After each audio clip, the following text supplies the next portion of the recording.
atención porque, así como te comentaba cuando comenzamos el programa de hoy, y lo venimos haciendo desde hace un buen tiempo esta parte, el tema educación es clave, no estoy diciendo ninguna novedad con esto, es clave darle importancia al joven, al adolescente y al joven adulto, y ahí con el adulto mayor utilizar su experiencia, su cordón, y traer todo ese camino recorrido para poder volcarlo a las nuevas generaciones. Rodrigo Miguel es abogado especialista en temas relacionados con la educación y tiene la amabilidad de visitarnos. ¿Qué tal, Rodrigo? Bienvenido. ¿Cómo estás? ¿Todo bien? Bien, muy bien, muy bien, muy bien. ¿Qué es un abogado especialista en educación? Contame. Bueno, en realidad yo... O abogado y por otro lado Sí, tratás tema de educación. Son dos cosas distintas. Ok.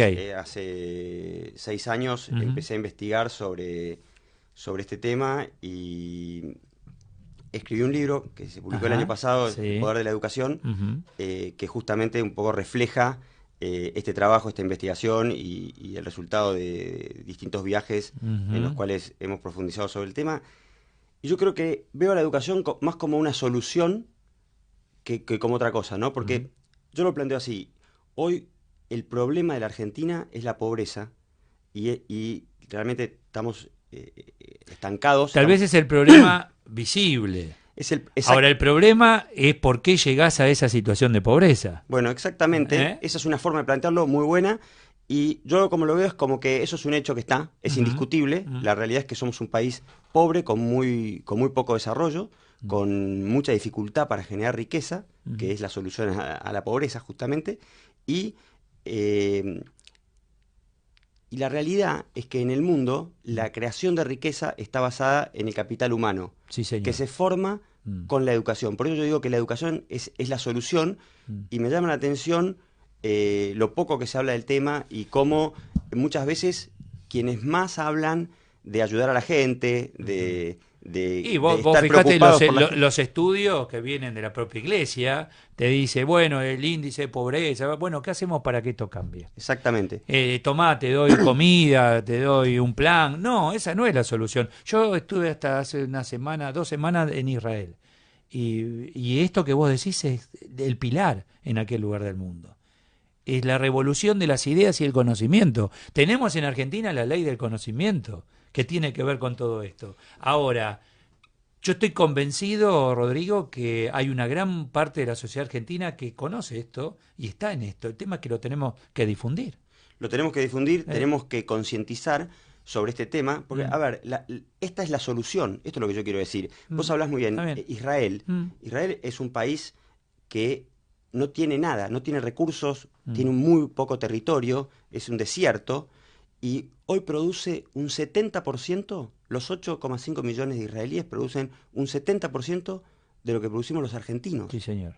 Es increíble. Y las compañías del mundo, lo que es tecnología, que se instalaron allí, porque van a buscar esto que vos bien decís, el capital humano, que muchas veces es capital humano del mundo, entre ese mundo, la Argentina. Que te llevan gente de acá y llegan a Israel y ahí se quedaron. Sí, porque el tema está en entender que la generación de riqueza se basa en el conocimiento. Estamos en la edad de conocimiento, es decir, hoy la realidad es que no somos más ricos por tener la pampa húmeda y ahora veo que muchos políticos se entusiasman con Vaca Muerta y yo lo que digo es, está muy bien, es otro regalo de Dios que recibimos los argentinos. Pero no nos estanquemos ahí, no pensemos que ahora podemos descansar por eso. Somos pobres pese a todos los regalos que recibimos. Y mirá el fenómeno que se da. Los industriales me dicen permanentemente, acá y fuera de micrófono, de pantalla, necesitan mano de obra calificada.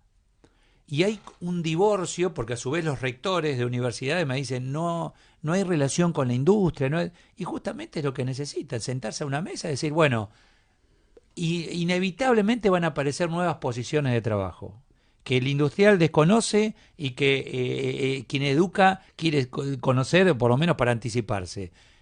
Y la única forma es sentarse a una mesa y ver juntos a ver por dónde vamos. Sí, sin duda la necesidad de que haya acuerdos es fundamental. Sí. Esta transformación no la vamos a lograr si no viene desde la política y si no hay un acuerdo general en la sociedad, como lo hubo en muchos países, como lo hubo en países que tenían mucha más necesidad que nosotros Sí. y hoy son inmensamente más ricos, como por ejemplo Corea del Sur, que después de la guerra de Corea, estando destruida, toma la decisión de enfocar todos sus esfuerzos en la educación. Es un acuerdo nacional y hoy produce más de 3 veces lo que producimos los argentinos.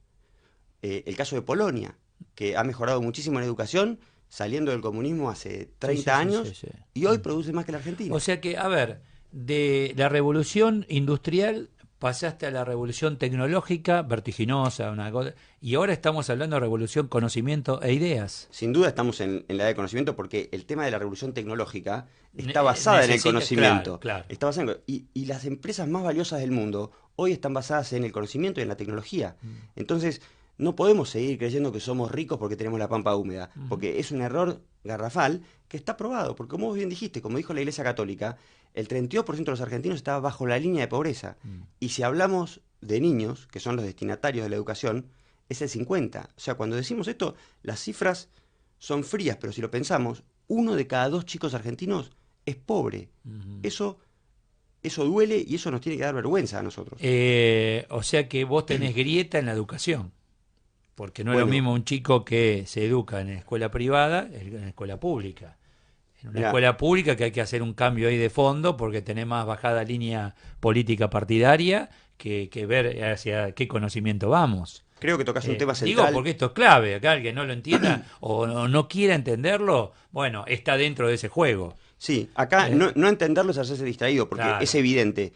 Mira, hoy lo que tenemos en Argentina, como vos bien decís, es una grieta ahí. ¿La grieta cuál es? Es que 1 de cada 3 argentinos opta por la educación privada, cuando tiene educación pública gratis. Sí. Ahí lo que cabe preguntarse enseguida es ¿por qué alguien paga por lo que tiene gratis? Por la calidad. Es muy simple, es muy deficiente la educación pública y aquel que puede, y no estoy hablando de gente con mucho dinero, vos pensás que el 50% de los chicos es pobre. O sea, ese ya no puede ni decidir, va directamente ahí. Del otro 50%, un 66% opta por la educación privada. Es decir, el que puede está yendo a la educación privada. Eso es un hecho de la realidad. Sí, se privan de otras cosas, pero el chico va a la educación privada. Sí, que no digo que sea excelente, pero la otra es tan mala. No, con el simple hecho de que van todos los días los docentes. Empezá por ese detalle. Y cuando se te para frente al aula, no me viene a hablar de todes, ¿me entendés? Entonces, empecemos por ahí. Pero ¿y cuál es así de sencillo? ¿Cuál es el problema que tiene esto para mí? Primero, la desigualdad, la injusticia, porque y claro que es injusto y miserable, el país no le está dando educación a la mitad de la población, mínimamente, no le está dando educación, la educación que merece. Entonces, lo que yo propongo, que creo que es la solución, es una educación de excelencia para todos los argentinos. ¿Tan difícil es esto? ¿Es tan difícil que todos los argentinos tengan la misma educación? Bueno, hay un tema ahí que hay que ponerse a trabajar con el futuro docente. Empecé ahí, eso es clave. Acá en la ciudad de Buenos Aires se está haciendo y se va a hacer y se va a lograr. Vos necesitas capacitación permanente, ver quién es quién se para frente al aula. No se puede parar cualquiera frente al aula. No se puede parar cualquiera. Rodrigo, se necesita introducir la meritocracia en la carrera docente, que sea competitiva. En todas las profesiones nosotros, en el sector privado, tenemos que competir para ganarnos nuestro lugar. ¿Por qué no es lógico plantear esto en la carrera docente si pensamos que la carrera docente tiene que ser una de las más importantes? Porque estamos diciendo que la educación es el eje central para transformar el país. Y después dejamos que docente sea cualquiera, que dé lo mismo ser excelente que malo. Y fíjate que no hablamos solo de chicos, porque acá en este cambio vertiginoso, las compañías van prescindiendo del capital humano tradicional. A ese operario lo tenés que capacitar para que se pueda reinsertar. Porque hoy está detrás de una máquina, esa máquina mañana está robotizada, y ya hoy, no mañana, hoy. Entonces, ¿qué hago con esa gente? Es un tema de sindicatos, del mismo docente, del mismo dueño de empresa. ¿Qué hago con esta gente? Sí, tengo que reubicar y la tengo que capacitar ya en un nivel joven, adulto, que es un tema no menor. No es menor, y eso es lo que viene. Lo que viene es, con la modernidad, con los avances tecnológicos, la automatización, la inteligencia artificial. Es un hecho ya. Es un hecho, y cada vez más va a haber reemplazo de los trabajos que no tengan la sofisticación necesaria para que los haga una persona. Imaginémonos en ese mundo la falta de educación, la mala educación o una educación atrasada, ¿dónde nos puede dejar parados? Hay muchos selectores de personal que te dicen, tengo gente que no es empleable, pero no porque no tenga máster, no tenga posgrado, no es empleable porque no sabe sentarse, no dice buen día, buenas tardes, hasta luego. No, cree que estar bajo las órdenes de su jefe, su gerente, no corresponde y no es empleable. Esto sí es grave. Sí, ahí ya estamos Es hablando básico, es básico. de extremos, te diría, marginales, ¿no? Pero claramente son mucho más graves aún. Vos andá a cualquier escuela pública hoy y fíjate cómo se comportan los pibes. A ver si como se sienta un pibe, como su aspecto, porque dicen que bueno, hay que dejarlo, que hagan lo que quiera, a ver si vos lo emplearías mañana. O sea, no es tan marginal. Mirá que es clase media. No es tan marginal. Marginal en el sentido de que no todos llegan a esos niveles. Pero... No, bueno, por supuesto.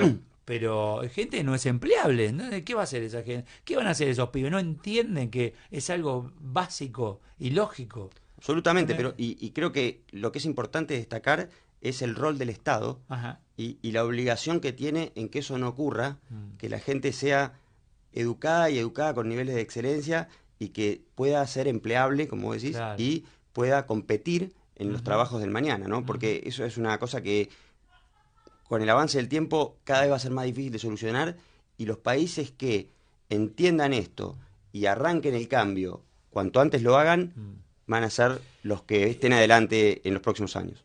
¿Cuánto tiene que ver la actitud en todo esto que estamos hablando?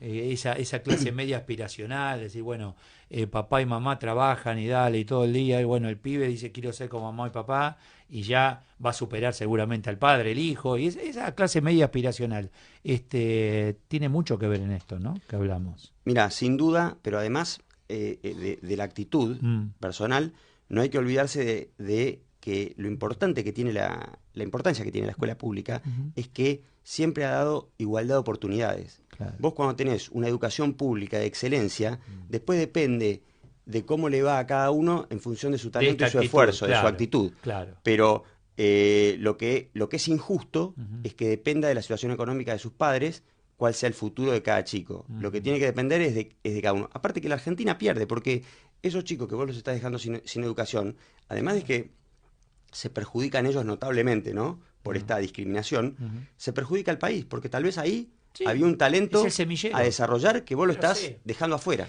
Cuando yo era chico, tengo 52 años, en la escuela primaria, secundaria, era todo público.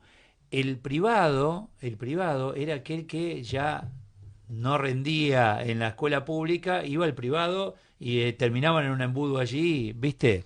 Sí, y esto ha ido cambiando. Digo, clase media ahí de laburo, ¿no? Después tenía la clase de colegio privado de siempre, pero el privado ahí medio y terminaba porque no rendía en la escuela pública, que era excelencia. Claro, pero esto cambió. Esto cambió para mal. Para mal, claramente para mal, y va reflejando la decadencia en la que estuvo Argentina en las últimas décadas, ¿no? Y se fue reflejando. El tema de la educación tiene un aspecto que es el siguiente, es lento.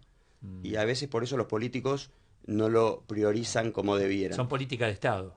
Esto es una política de Estado. La transformación que vos tenés que hacer hoy es decir, yo quiero cambiar la Argentina, quiero cambiar, y la Argentina dentro de 30, 40 años va a ser un país desarrollado. ¿Cómo hago? Empiezo así, empiezo ahora. Claro. Ahora, si solamente pensamos en pasado mañana, bueno, este es un tema que queda relegado, como es lo que está pasando en todos estos años en la Argentina. Y creo que la única manera de cambiarlo, y por eso vos decías muy bien, es que hay que concientizar, es que la gente reclame esto. Sí. Hoy, en el mejor de los casos, la educación está entre las prioridades de la gente en quinto lugar. Eso es lo que tenemos que cambiar. Increíble. Primero está la economía.